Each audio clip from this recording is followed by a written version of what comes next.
कोई भी चैप्टर कठिन नहीं होता है, बस हम लोग ये समझना भूल जाते हैं कि इसको पढ़ा कैसे जाए। अब जैसे आप लोग ये ट्रायंगल क्लास 10th पढ़ रहे हैं, तो इसमें से सबसे इम्पोर्टेंट चीज़ होता है थ्योरम्स जो होती हैं उनके जो कॉन्सेप्ट्स होते हैं, यानी थ्योरम के जो स्टेटमेंट है उसमें से क्या ज़रूरत है और क्या रिजल्ट मिलेगा, इम्पोर्टेंट होता है। तो नमस्कार बच्चों, आज के इस वीडियो में आप लोग ट्रायंगल क्लास 10th में एरिया जो है सिमिलर ट्रायंगल के, उसके बारे में हम लोग चर्चा करेंगे और कुछ इम्पोर्टेंट थ्योरम्स और सवाल भी करेंगे। तो चलिए स्टार्ट करते हैं।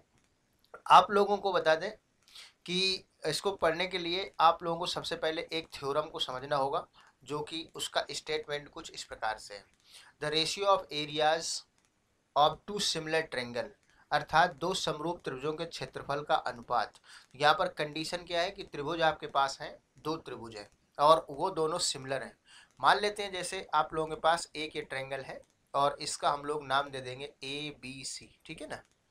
इस ट्रायंगल का जो नाम है और उसका हम लोगों ने नाम ले लिया है यहाँ पर ए बी सी। ये ए है पॉइंट और ये बी पॉइंट है और ये सी पॉइंट है। और उसके बाद एक दूसरा ट्रायंगल भी हम लोग यहाँ पर ले लेते हैं और इस ट्रायंगल का हम लोग नाम दे देंगे कुछ पी क्यू आर, ठीक है ना। तो एक ट्रायंगल हम लोगों ने ये ले लिया है और इस ट्रायंगल का नाम है पी क्यू आर माना, और दोनों एक दूसरे के समरूप त्रिभुज हैं, सिमिलर ट्रायंगल है।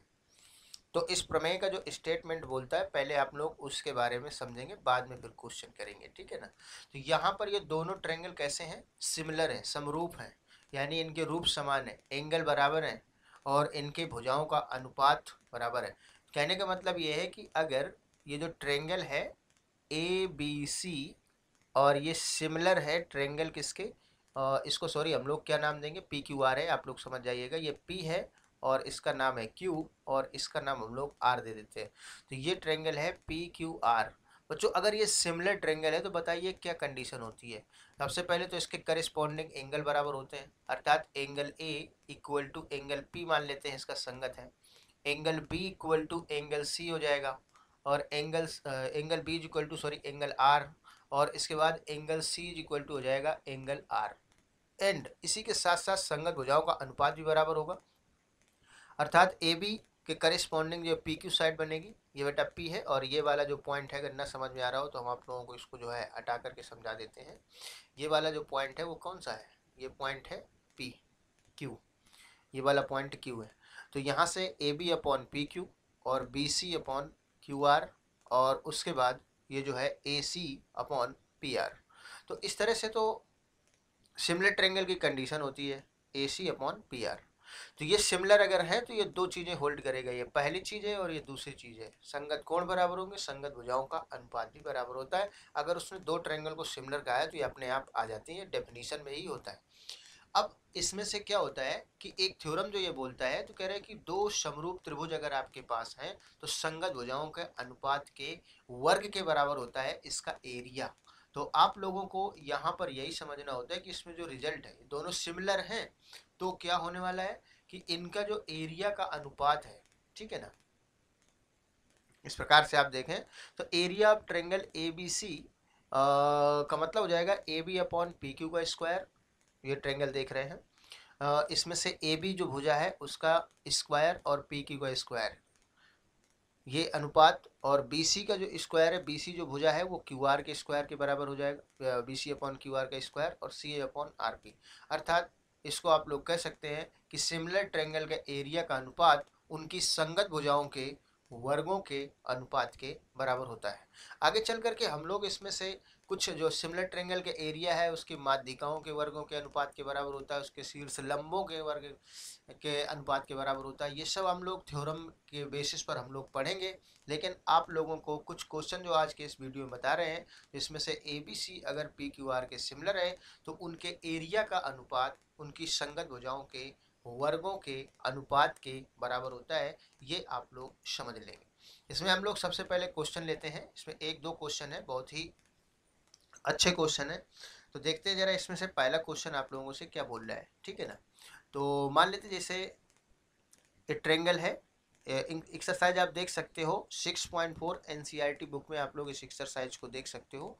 ए B C and D E F their areas respectively, मतलब देखो पहले तो आप लोगों को सिमिलर दे रहा है, इंग्लिश में समझने में कुछ बच्चों को प्रॉब्लम हो रही है तो आप लोग जो है हिंदी में भी समझ सकते हैं, ये दिया गया है हिंदी में, ठीक है ना।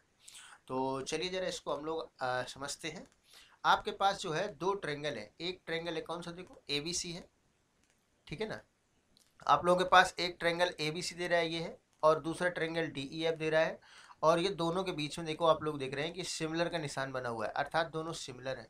और उनके बाद कह रहा है कि इनकी जो देयर एरियाज, इसके एरियाज दे रहा है रिस्पेक्टिवली, क्रम से इनके, मतलब दोनों त्रिभुज क्या है, सिमिलर हैं, और इनके क्षेत्रफल इतने और इतने के दिया गया है। तो कह रहे हैं कि EF इज इक्वल टू अगर कितना है 15.4 सेंटीमीटर, तो BC आप लोगों को निकालना है। तो इसको हम लोग एक छोटा सा डायग्राम बनाएंगे और उस डायग्राम के द्वारा आप लोगों को समझा देंगे कि मान लेते हैं कि हमारे पास एक ट्रेंगल है, इसका नाम है ABC, और दूसरा ट्रेंगल है, इसका नाम है मान लेते हैं PQR, सॉरी DEF। तो ABC और DEF दोनों ट्रेंगल है। ये पॉइंट हम लोग A ले रहे हैं, इसको हम लोग B ले लेते हैं, और इसको C ले लेते हैं, और ये हो जाएगा D, और ये हो जाएगा E, और ये है माना F, और दोनों ट्रेंगल है सिमिलर, यानी जो ट्रेंगल ABC है वो सिमिलर है ट्रेंगल DEF के। तो आप लोग बताइए इसमें से अगर इस थ्योरम के स्टेटमेंट को फॉलो किया जाए तो हम लोगों को एक रिजल्ट मिल जाएगा। क्या मिल जाएगा कि इसका जो एरिया होगा, area of triangle ABC upon area of triangle कौन सा DEF, इनके संगत भुजाओं के वर्गों के अनुपात के बराबर होता है, अर्थात AB अपॉन DE का होल स्क्वायर, अलग अलग स्क्वायर भी लगा सकते हैं। इसके बाद हो जाएगा BC अपॉन EF का होल स्क्वायर, और उसके बाद equal to AC upon DF का होल स्क्वायर दिया जाएगा। अब आप लोगों को इसका एरिया दे रहा था, एरिया ऑफ ट्रेंगल ABC दे रहा था 64 दे रहा था, तो इसका जो एरिया है वो 64 सेंटीमीटर स्क्वायर है, और इसका है 121 स्क्वायर सेंटीमीटर, ये दिया है। और आप लोगों को एक भुजा दे रहा है EF, तो इसकी जो भुजा EF है 15.4 सेंटीमीटर है। तो आप लोगों से इस BC की वैल्यू पूछ रहा है कितना होगा। तो इसमें से देखिए करिस्पॉन्डिंग साइड है, तो जिसकी ज़रूरत पड़े उसको आप लोग ले लेते हैं। तो यहाँ से आप लोग इस तरह से ले लेंगे इसको। तो यहाँ से हम लोग जो है एक काम कर सकते हैं कि एरिया ट्रेंगल, देयरफॉर ये लिख सकते हैं आप लोग, area triangle ABC upon area triangle DEF, और equal to BC upon EF का होल स्क्वायर, इस प्रकार से। तो यहाँ से हम लोगों को पता है ये एरिया ट्रायंगल ABC की वैल्यू है 64 और इसकी है 121 और is equal to BC upon EF का होल स्क्वायर। अभी हम लोग वैल्यू नहीं रखेंगे क्योंकि देख रहे हैं कि परफेक्ट स्क्वायर है। अगर इधर स्क्वायर लगा है तो यहाँ पर हम लोग इसका स्क्वायर रूट निकालेंगे और प्लस माइनस 2 आएंगे, लेकिन हम लोग प्लस वाला ही लिखेंगे, माइनस क्योंकि साइड होती नहीं है, इसलिए इसका स्क्वायर रूट अगर निकाल लिया जाए तो बचेगा 8/11 इज इक्वल टू कितना आ जाएगा भाई इसमें BC अपॉन, और अब EF की वैल्यू आप लोग यूज कर लेंगे 15.4 15.4 ये आ जाएगा। बच्चों इसका कैलकुलेशन आप लोग कैसे करेंगे? कैलकुलेशन में आप लोग जानते हैं कि 15.4 का मल्टीप्लाई 8 से होगा, लेकिन इससे ये जो है कैंसिल करेगा इसको, तो कितना जाएगा 1.4 इस तरह से आ जाएगा। तो BC की वैल्यू आ जाएगी इसका मल्टीप्लाई आप लोग कर लेंगे तो आंसर आ जाएगा। तो 8 चौको 32 60 14 का आप लोग टेबल भी कर सकते हो, ठीक है ना। तो 112 इतना आ जाएगा, इतने सेंटीमीटर इसकी भुजा आ जाएगी। तो उम्मीद है ये सवाल समझ में आ गया होगा। क्वेश्चन बहुत अच्छा होता है, ये पेपर में एग्जाम में अक्सर पूछा जाने वाला होता है, इसलिए आप लोग इसको जो है इस टाइप के क्वेश्चन को हमेशा जो है तैयार करके रखिएगा, क्योंकि 1 मार्क्स इस क्वेश्चन में मिल जाएंगे। तो अगर नोट करना चाहते हो तो आप लोग इसको नोट कर लीजिए, अन्यथा हम इसको जो है डिलीट कर दे रहे हैं और अगला सवाल समझा रहे हैं आप लोग, ठीक है ना। तो चलिए ज़रा इसको हम लोग जो है नेक्स्ट क्वेश्चन पढ़ते हैं। और क्या बोल रहा है कि एक ट्रेपेजियम है आपके पास। ट्रेपेजियम तो हमें उम्मीद है कि आप लोगों को मालूम होगा कि ट्रेपेजियम क्या होता है, समलम जिसको आप लोग कहते हैं, समलम चतुर्भुज। 1 मिनट। ट्रेपेजियम ऐसा जो है क्वाड्रिलेटरल होता है जिसमें से क्या हो, ऐसा क्वाड्रिलेटरल जिसमें सम्मुख भुजा का एक युग्म पैरेलल होता है उसको हम लोग ट्रेपेजियम बोलते हैं। एग्जाम्पल के तौर पर अगर आप लोगों को समझाएं तो इसमें से जो ये क्वाड्रिलेटरल आप लोग देख रहे हैं इस ट्रेपेजियम है। जैसे मान लेते हैं कि एक हमने भुजा ये ले लिया और उसके बाद दूसरा ये हो जाएगा और तीसरा हमने यहाँ ये ले लिया और चौथा ये है। इस तरह से आप लोग ले लें। तो इसमें से जो अपोजिट साइड से इसका नाम हम लोग डाल देते हैं ABCD। तो यहाँ पर हम लोग ले लेते हैं ये वाला साइड हमारा ये शीर्ष है A और P है और C है और D है। तो ये ट्रेपेजियम होता है। तो डायगोनल ऑफ ट्रेपेजियम ABCD और AB पैरेलल टू DC। तो इसमें से AB पैरेलल टू DC है, तो इसमें से हम लोगों को नाम थोड़ा सा चेंज करना पड़ेगा। तो इसके हम लोग नाम चेंज कर लेते हैं, थोड़ा ध्यान रखिए क्योंकि इसमें AB पैरेलल टू बोल रहा है DC है, तो इसलिए नाम हम लोग थोड़ा चेंज कर देंगे।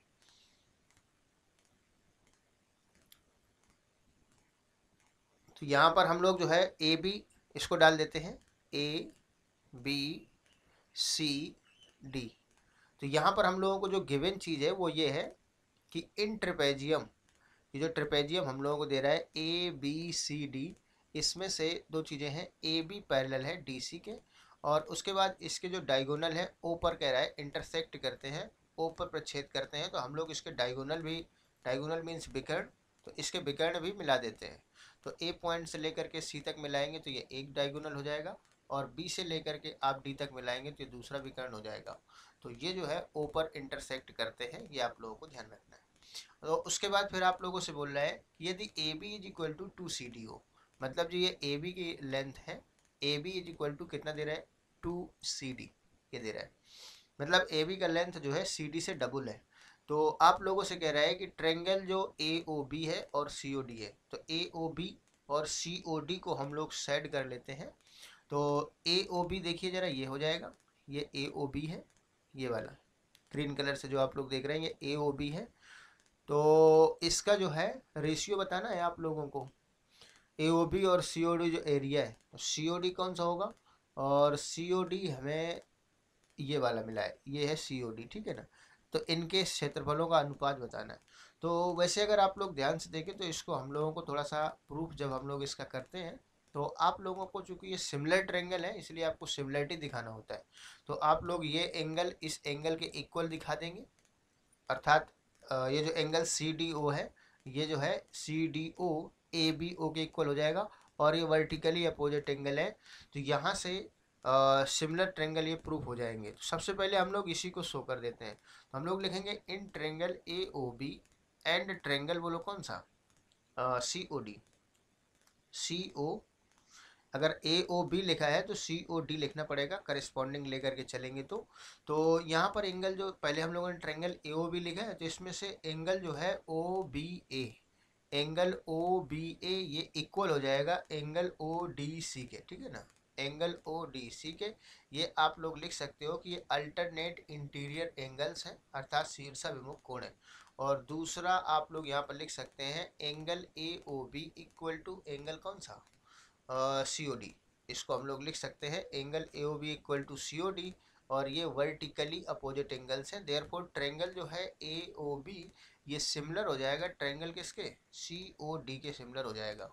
तो यहाँ पर A क्राइटेरिया है। और आप लोग अब जानते हैं कि ये दोनों ट्रायंगल जो ये AOB है और COD है ये सिमिलर है। तो इनके संगत, इनका जो अनुपात होगा, एरिया का जो रेशियो होगा, एरिया ऑफ ट्रायंगल AOB और अपॉन एरिया ऑफ ट्रायंगल कौन सा, बोलो COD, ये जो होगा इनकी संगत भुजाओं के वर्गों के अनुपात के बराबर होगा। यहाँ पर वर्टिकली अपोजिट एंगल के सामने वाली भुजा है बच्चों AB और इसके आप लोग दूसरा ले लेंगे CD और AB का जो वैल्यू है वो रख सकते हैं, इसका हो जाएगा होल स्क्वायर। AB का वैल्यू हम लोग रखेंगे तो ये है 2CD और इसके बाद हो जाएगा CD, इसका हो जाएगा होल स्क्वायर, CD कैंसिल हो जाएगा तो 4 1 आ जाएगा। इसलिए आप लोग लिख सकते हैं एरिया ऑफ ट्रायंगल AOB अनुपात area of triangle COD equal to 4:1। तो इस प्रकार से आप लोग इसका जवाब दे सकते हैं। और हम लोगों ने थ्योरम पढ़ा कि सिमिलर ट्रायंगल के एरिया का अनुपात उनकी संगत भुजाओं के वर्गों के अनुपात के बराबर होता है। तो आज के वीडियो में बच्चों इतना ही, बाकी मिलते हैं हम लोग नेक्स्ट वीडियो में। जब तक आप लोग जो है इसको कंप्लीट कर लीजिएगा और बहुत बढ़िया से नोट्स मेंटेन कर लीजिएगा। Thanks for watching, take care.